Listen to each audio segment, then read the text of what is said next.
e o tema da mensagem de hoje é o impacto do Evangelho. Nós vamos dar continuidade à pregação, à ministração do Vitor, no que tange aos frutos, né? O fruto que é gerado a partir do momento que nós nos colocamos disponíveis para o reino.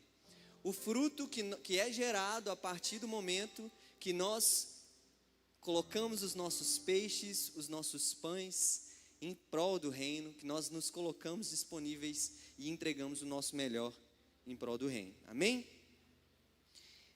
Antes de ir para a mensagem, de ir para a palavra, eu queria fazer uma pergunta aqui.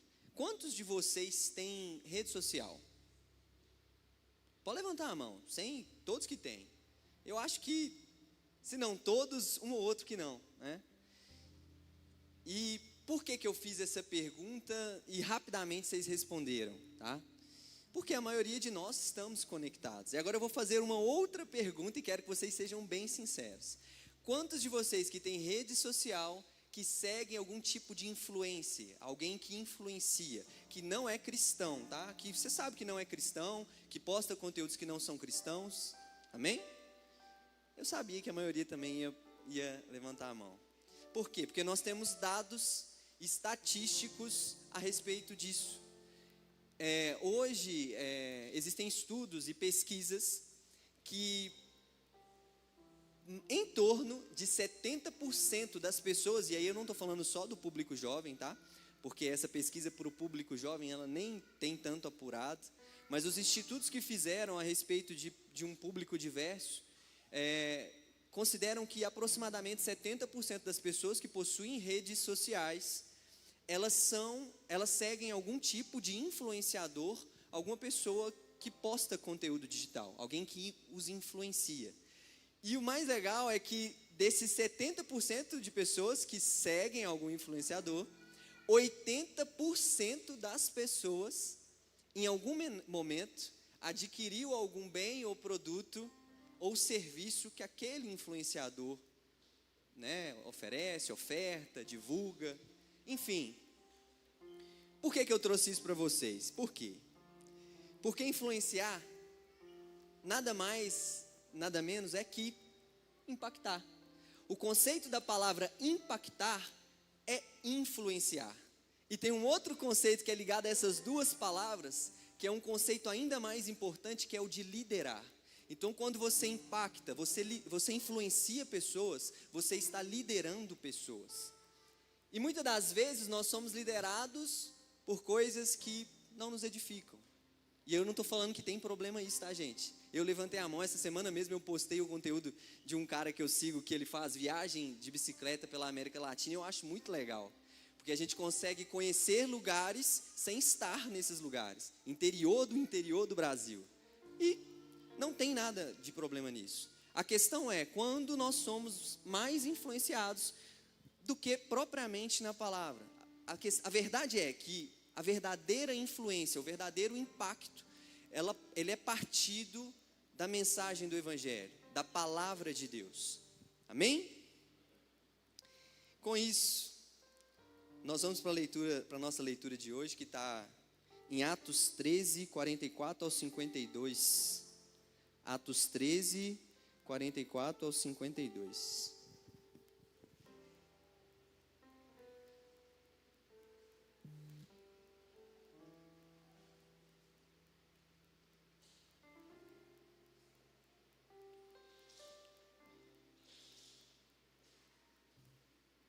Amém?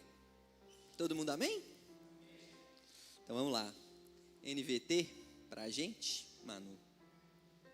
Pastor prega na NAA, eu prego na NVT, né? Amém.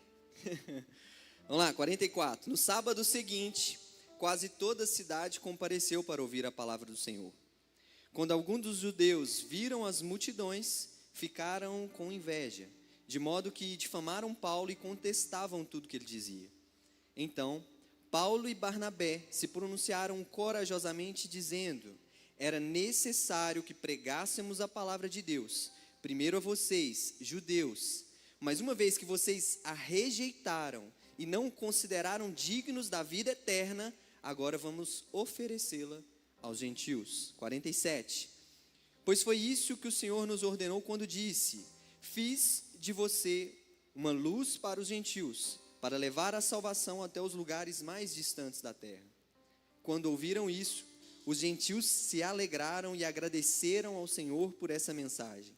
E todos que haviam sido escolhidos para a vida eterna, creram. 49. Assim, a palavra do Senhor se espalhou por toda aquela região. Então, os judeus, instigando as mulheres religiosas influentes e as autoridades da cidade, provocaram uma multidão contra Paulo e Barnabé e os expulsaram dali. Eles, porém, sacudiram o pó dos pés em sinal de reprovação e foram à cidade de Icônio. Vamos ler esse último versículo juntos, 52? 52. E os discípulos estavam cheios de alegria e do Espírito Santo. Amém. Feche seus olhos, Pai. Muito obrigado por essa noite. Muito obrigado por esse momento que o Senhor separou para nós. Que o Senhor possa abrir os nossos olhos, os nossos corações para a Tua mensagem, para a Tua palavra, que é mais penetrante que uma espada de 2 gumes. Fala aos nossos corações, ministra nessa noite nos corações dos meus amigos. Que não seja por mim, mas que seja o Teu Espírito através de mim. Em nome de Jesus, amém. Legal é que o livro de Atos, uma vez eu escutei o pastor Márcio Valadão falando sobre isso e eu achei muito interessante. O livro de Atos, ele é um livro que ele não tem fim. E aí, quando a gente fala que ele não tem fim, não estou falando daquele ponto final ali que existe no final do livro. Estou falando sobre não ter fim, porque o livro de Atos é um livro que tem continuidade. E a continuidade, ela está em nós, que somos os novos discípulos que proclamamos o Evangelho. Nós somos os novos discípulos. Nós somos aqueles que foram chamados para proclamar e pregar o Evangelho. Não é só quem sobe aqui no púlpito, não é só quem recebe um chamado ministerial ou quem tem um chamado para pregar. Todos nós somos chamados para pregar onde nós estamos inseridos. Amém? E o livro de Atos, ele foi escrito pelo apóstolo Lucas, né? Por Lucas. E é interessante porque ele vai constatar isso, a pregação das boas novas, Peraí, gente, que começou a travar aqui meu celular. Se ele me ajudar. Vamos lá, beleza. Mas ele passa por alguns aspectos, né, dessa pregação do Evangelho. Atos 2 é uma passagem revolucionária para a pregação do Evangelho. E aí a gente chega no capítulo 13. O capítulo 13, ele destaca alguns pontos. O primeiro dele é que a primeira, né, parte do capítulo 13 vai falar sobre a primeira viagem missionária que Paulo e Barnabé fizeram. Eles já tinham feito uma viagem a Jerusalém, mas essa foi a primeira viagem missionária. A segunda parte foi a pregação em Chipre, né? Então, a pregação em Chipre, onde houve, de certa forma, resistência no primeiro momento, por um mágico, um profeta que existia naquele lugar, que era Elimas, mas em contrapartida a gente viu a conversão de um dos maiores líderes romanos daquele lugar, que foi o procônsul Sérgio Paulo. Então, enquanto existia resistência, simultaneamente existia o avanço do reino de Deus e pessoas que não acreditavam, que eram pagãs, se convertendo ao cristianismo. O ponto 3 da mensagem é a pregação em Antioquia da Psídia, onde o apóstolo Paulo prega num primeiro momento, e é o ápice, talvez, do início do ministério paulino, onde ele afirma aos cristãos que a salvação é pela fé. A salvação é por você crer na obra de Cristo Jesus, é pela graça, porque nós não merecemos. Não há obra da lei que nos faça alcançar essa salvação, senão a fé em Cristo Jesus.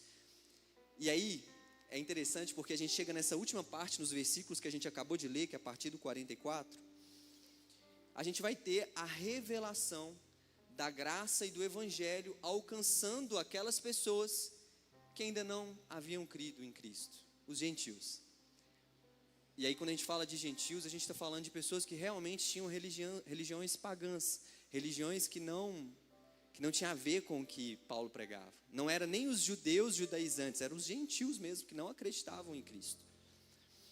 É o clímax da passagem, né, de Atos, os versículos 44 e 52. Então, tendo dito isso, nós damos início à nossa mensagem de hoje, com o primeiro ponto, né, pastor Alex? O primeiro ponto da mensagem de hoje é o impacto do evangelho, ele atrai multidões.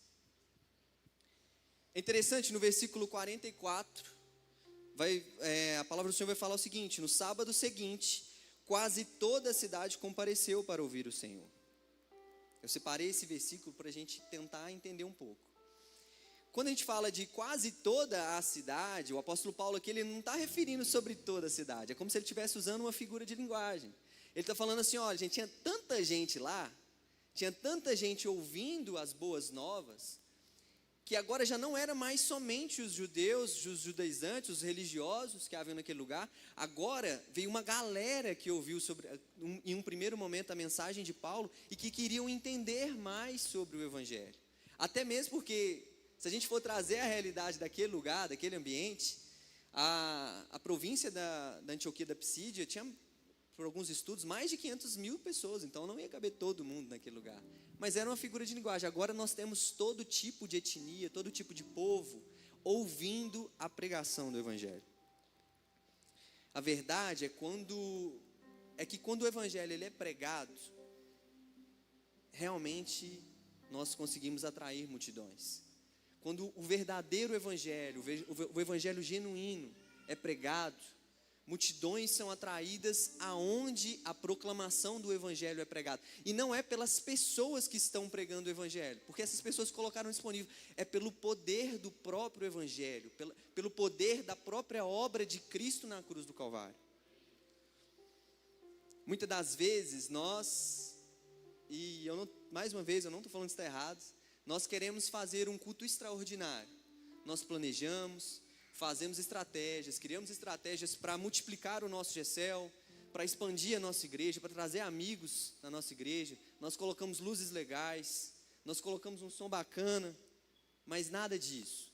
Se não tiver a pregação do evangelho sendo exposta de forma genuína, de forma real, nada disso vai atrair pessoas. O que vai atrair, que vai convencer as pessoas é o próprio evangelho de Cristo Jesus. O evangelho de Cristo ele é suficiente para gerar transformação, gerar arrependimento e a conversão de novas pessoas. E aí nós já entramos no ponto 2, porque o versículo 44 é pequenininho, né? O ponto 2, ele vai falar o seguinte, que o impacto do evangelho, muitas das vezes, enfrenta resistência. Versículos 45 e 46 fala que quando alguns dos judeus viram as multidões, ficaram com inveja, de modo que difamaram Paulo e contestavam tudo que ele dizia. Então Paulo e Barnabé se pronunciavam corajosamente, dizendo: era necessário que pregássemos a palavra de Deus, primeiro a vocês, judeus, mas uma vez que vocês a rejeitaram e não consideraram dignos da vida eterna, agora vamos oferecê-la aos gentios. A verdade, eu falo muita verdade, né? Mas é a verdade, é a própria verdade de Cristo. A verdade é que onde há luz, as trevas não podem resistir. E em João 1,5 vai falar o seguinte, que a luz brilha na escuridão e a escuridão nunca conseguiu apagá-la. Sempre que existe a manifestação de luz, as trevas, elas também se manifestam. Às vezes elas se afastam, às vezes elas saem do ambiente, porque elas não conseguem resistir ao próprio Cristo, aquilo que é bom, aquilo que é digno de toda honra e de toda glória. E muitas das vezes isso é normal. Haver resistência, haver levante de Satanás contra a vida daqueles que se colocam disponíveis para pregar o evangelho é normal. Muitas das vezes esse levante ele vai vir de pessoas que nós nem imaginávamos que viria. Às vezes a resistência por você falar de Cristo, ela vai vir da sua família. Às vezes a resistência vai vir de um amigo muito próximo. Às vezes a resistência vai vir de uma pessoa que você tanto queria falar sobre Cristo para ela. Às vezes a resistência vai vir dos nossos próprios irmãos em Cristo. A questão é o seguinte: Nós temos que estar atentos ao Espírito Santo para que essas coisas não nos parem. Toda vez que nós abrimos a boca para falar de Cristo Jesus, no mesmo modo que nós nos levantamos e abrimos nossa boca para anunciar o Evangelho, anunciar as boas novas, Satanás também se levanta furioso. E esse levante é uma consequência do avanço do reino de Deus. Ele está furioso porque você está conquistando um espaço, conquistando corações para o próprio Cristo, corações que são preparados pelo próprio Deus. O Evangelho, ele precisa ser pregado em tempo e fora de tempo. O Evangelho, ele precisa ser pregado de forma genuína. O impacto do Evangelho, a influência do Evangelho no coração das pessoas, ela só vai vir e ela só vai alcançar essas pessoas se você abrir a sua boca e anunciar a palavra de Deus. É interessante que muitas das vezes, eu falei que Satanás se levanta, né, furioso. Não se levanta, pastor? Amém. Satanás se levanta furioso. Muitas das vezes problemas, aflições, às vezes vem dessa forma, às vezes vem pelas pessoas, como eu falei, às vezes vem com problemas que já alcançaram a nossa vida em algum momento, mas a gente achou que estava completamente vencido, e em um determinado momento isso vem para nos entristecer. A verdade é que essas coisas, elas não podem nos parar naquilo que Deus está colocando nos nossos corações.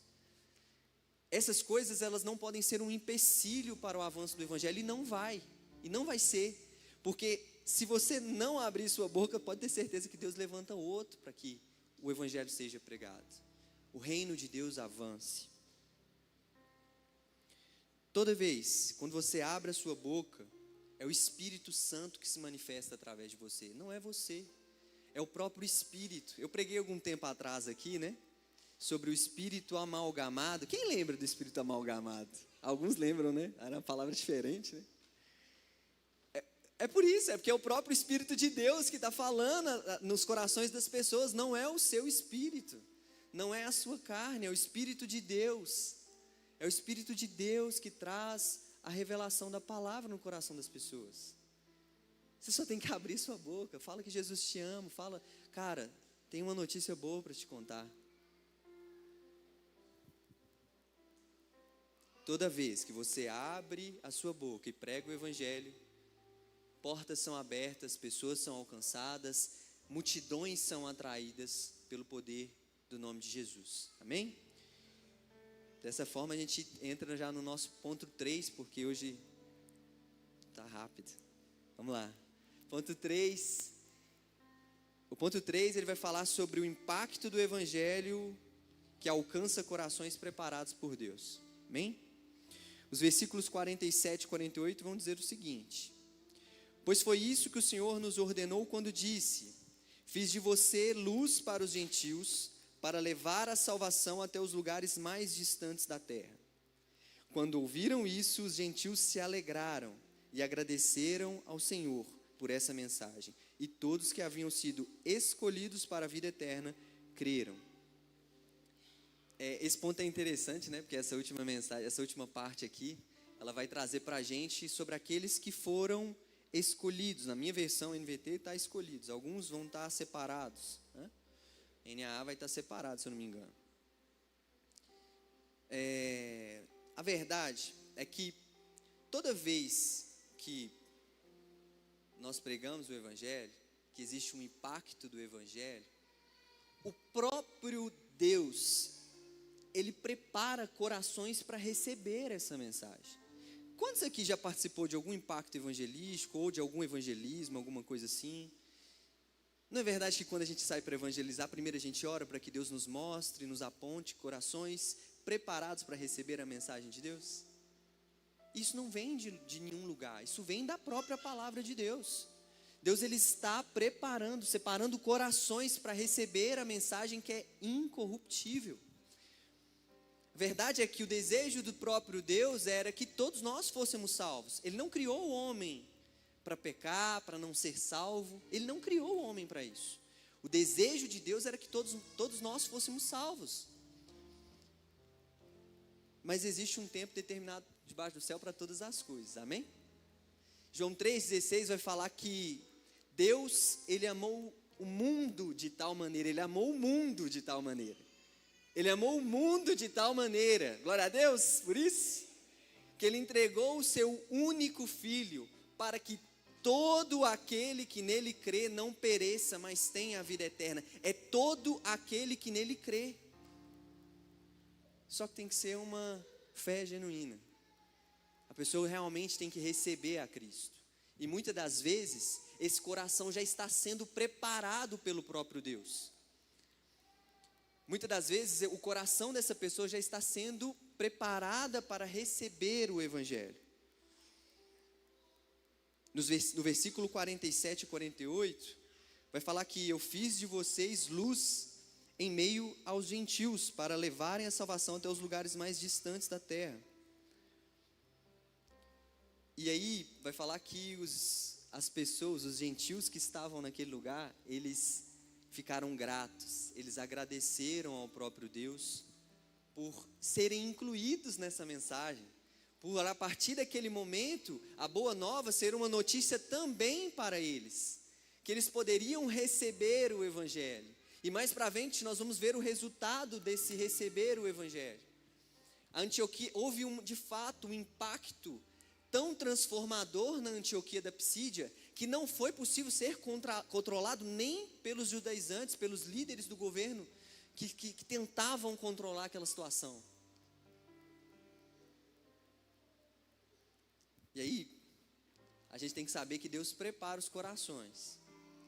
Toda vez que nós nos colocamos disponíveis para pregar o Evangelho, para gerar um impacto, para influenciar pessoas a respeito das boas novas, Deus prepara os corações.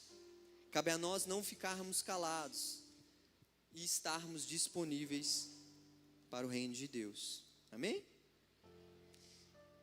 Quarto ponto dessa mensagem de hoje: o impacto do Evangelho gera transformação e posicionamento. Versículo 49, 50 e 51 fala o seguinte: assim, a palavra do Senhor se espalhou por toda aquela região. Então, os judeus, instigando as mulheres religiosas influentes e as autoridades da cidade, provocaram uma multidão contra Paulo e Barnabé e os expulsaram dali. Eles, porém, sacudiram o pó dos pés em sinal de reprovação e foram à cidade de Icônio. Aqui a gente pode ver que, de fato, toda vez que o Evangelho é pregado, toda vez que o Evangelho é anunciado, existe um impacto a ponto de, assim, a palavra do Senhor se espalhou por toda aquela região. Eles já não controlavam mais o Evangelho. As pessoas já queriam contar umas aos outros. Os gentios queriam contar aos outros gentios que eles poderiam ser salvos e que a mensagem de Cristo era simples. Cristo já realizou a obra completa na cruz. A única tarefa era crer em Cristo Jesus. E a mensagem, ela se espalhou. Só que todas as vezes que a mensagem do Evangelho é pregada, que existe um posicionamento, que corações são transformados, da mesma forma existe retaliação. Vocês lembram que eu falei lá no início que quando o Evangelho é pregado, Satanás se levanta furioso? Existe retaliação. E aí no versículo 49, né, vai falar que os judeus, né, os líderes religiosos, aqueles mesmos que crucificaram o próprio Cristo na cruz do Calvário, os líderes religiosos, eles convocaram as mulheres influentes daquele lugar.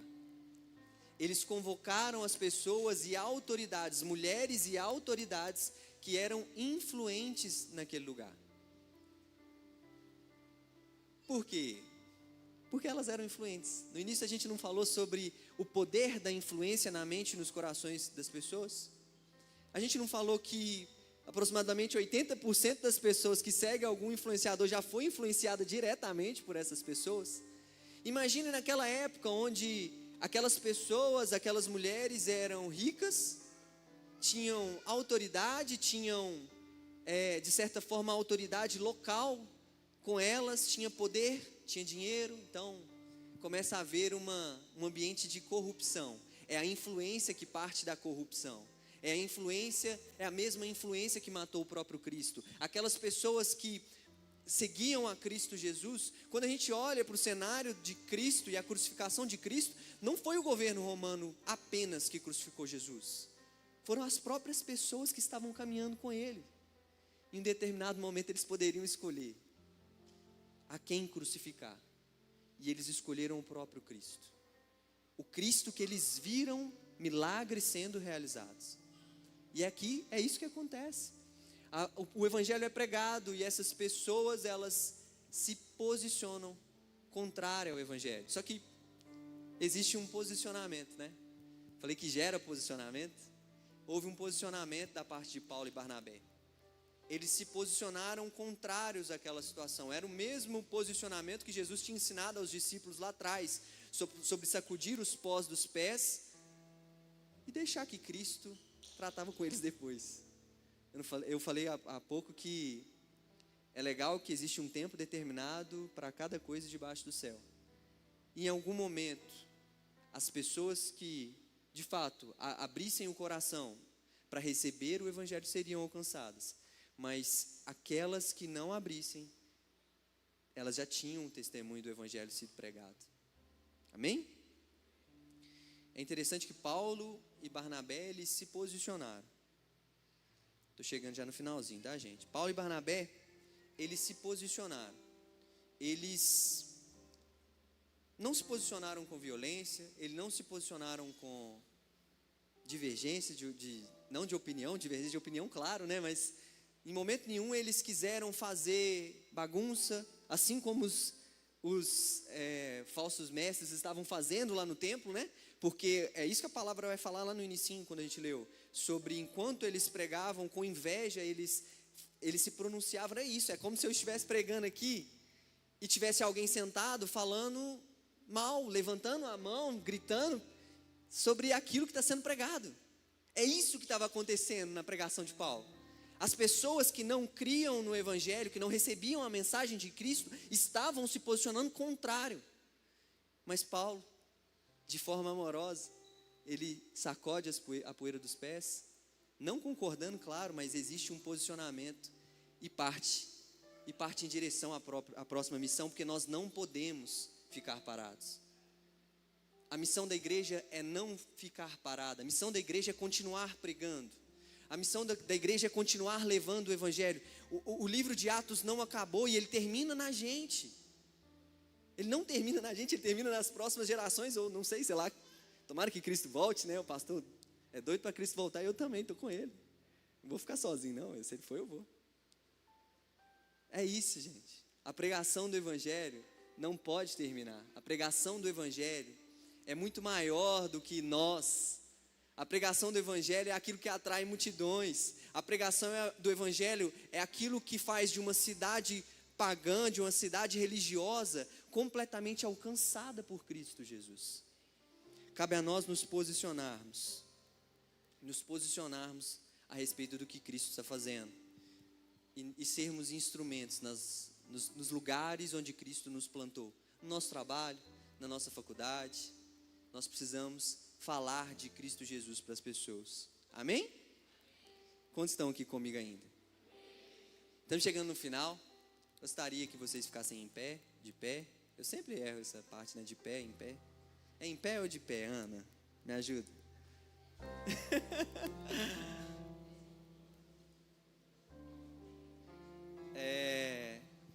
Toma água, né?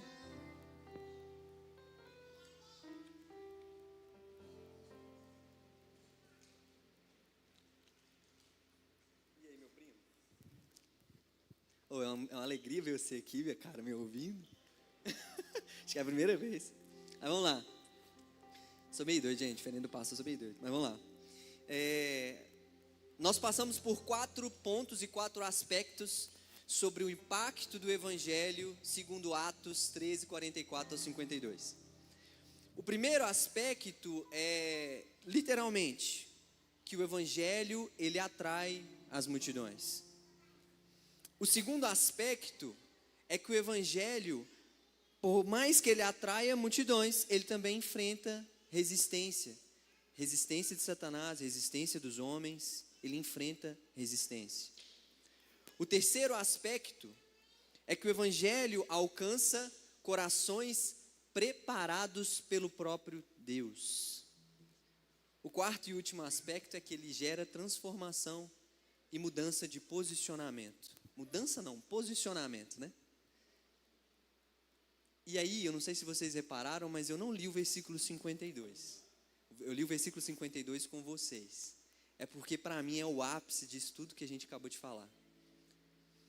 O versículo 52 vai falar: e os discípulos estavam cheios de alegria e do Espírito Santo. Os discípulos estavam cheios de alegria e do Espírito Santo. Quando nós falamos dos discípulos nessa parte do capítulo 13, nós não estamos nos referindo aos discípulos que chegaram para pregar o evangelho. Nós não estamos falando só de Paulo e Barnabé, porque esses já eram cheios do Espírito Santo de Deus. Esses já eram alegres por tudo que Deus estava fazendo. Nós estamos falando das pessoas que ficaram naquela cidade. Os discípulos que ficaram naquela cidade foram transformados. Os discípulos que ficaram naquela cidade começaram a impactar o lugar, começaram a influenciar o lugar. O evangelho começou a ser anunciado naquela região, a ponto de atrair mais e mais e mais multidões. A verdade é que o evangelho, ele é graça. O evangelho de Cristo Jesus é gratidão, é amor, é paz, é alegria. É tudo que Cristo pode nos oferecer. Tem uma música muito linda que fala que Cristo é tudo que Deus pode nos dar. E de fato é. Cristo é suficiente para todas as coisas. Não precisava de eu estar aqui hoje pregando para vocês. Se eu não tivesse, Cristo levantava outra pessoa. Porque o evangelho dele é maior do que qualquer um de nós. O evangelho dele é para alcançar todo aquele que crê. O evangelho de Cristo é suficiente para salvar o perdido. Amém? Queria que vocês fechassem os olhos nesse momento. Pensa comigo. Amanhã começa uma nova semana. E quando iniciar essa nova semana, o desejo do coração do Senhor não é que você fique calado. O desejo no coração do próprio Deus é que você abra a sua boca, pregue o evangelho, fale de Cristo, do próprio Cristo e da sua obra às pessoas que precisam. Lembre-se do seu amigo de faculdade, lembre-se do seu amigo do trabalho, lembre-se do seu amigo de amizade de infância, que você ama tanto o cara, que você ama tanto essa pessoa, mas que você ainda não conseguiu falar de Cristo para ela. Lembre-se que o próprio evangelho, ele é suficiente para influenciar essa pessoa. Ele é suficiente para impactar essa pessoa. O que Deus preparou para nós é muito maior do que qualquer resistência de Satanás. O que Deus colocou no seu coração, a mensagem de Cristo no seu coração, é maior do que qualquer resistência e levante de Satanás. O Espírito que habita em você tem poder. O Espírito que habita em você proclama o evangelho e alcança corações. Abra sua boca. E por fim, cumpra seu papel. Pregue o evangelho. Impacte pessoas, influencie pessoas. Seja um impacto que Jesus espera que você seja no lugar onde você está. E viva, por final, uma vida cheia de alegria e do Espírito Santo de Deus. Amém? Pai, muito obrigado, Jesus, pela tua mensagem. Muito obrigado, Jesus, porque o Senhor permitiu nessa noite ministrar aos corações dos meus amigos uma mensagem diretamente da tua palavra. Jesus, que a partir de amanhã, quando nós estivermos no nosso lugar de comodismo, no nosso trabalho, onde nós estamos no nosso lugar de tranquilidade, que o Senhor possa, Senhor, nos dar uma falta de tranquilidade a ponto de necessariamente nós falarmos da obra do teu Filho na cruz do Calvário. Jesus, nos dê graça, nos dê poder, Pai. Fale através de nós, usa-nos, Pai, como instrumentos, como flechas na mão do arqueiro para anunciar as boas novas e anunciar a tua obra completa, Jesus. Pai, em nome de Jesus, eu creio que a partir dessa noite nós alcançaremos um novo nível de impacto e de influência onde quer que nós estejamos inseridos. No nome santo de Jesus.